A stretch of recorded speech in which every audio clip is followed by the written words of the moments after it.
නායෑම් තප්පර කිහිපයකින් මුළු ගමන්ම අතුරුදහන් කරන්න පුළුවන් නායෑම් සිද්ධ වෙන්නේ කොහොමද කියලා ඔයාලා දන්නවද?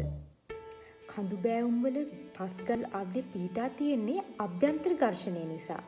අධික වර්ෂාව, භූමිකම්පා වැනි සිදුවීමකින් මේ ඝර්ෂණය අඩු වෙලා භූමියේ ඉහළ ස්තරය පහළට කඩා වැටීමක් සිද්ධ වෙනවා.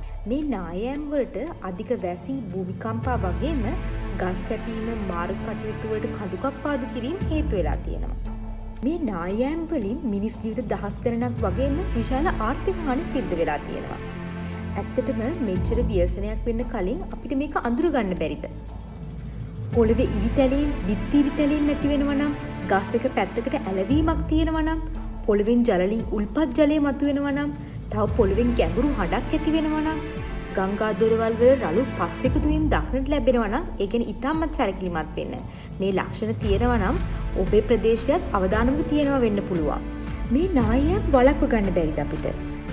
නව ගස් රෝපණයේ, වන සංරක්ෂණයේ, පාෂාණ කැණීම් වැළැක්වීම, ඒ වගේම බෑවුම් ශක්තිමත් කිරීම, ජල අපවහන පද්ධති නිසි ලෙස පවත්වාගෙන යාම මගින් මේ අනතුරු වළක්ව ගන්න පුළුවන්. අපි හරියට මේ පිළිබඳව කලින්ම දැනුවත් වෙලා අඳුර ගන්නවා නම් මේ ස්වභාවික ව්‍යසන වලින් අපිට වැළකෙන්න පුළුවන්. අපි දැනුවත් වෙලා අපේ ගමත්, අපේ රටත්, අපේ මිනිස්සුත් ආරක්ෂා කරගමු.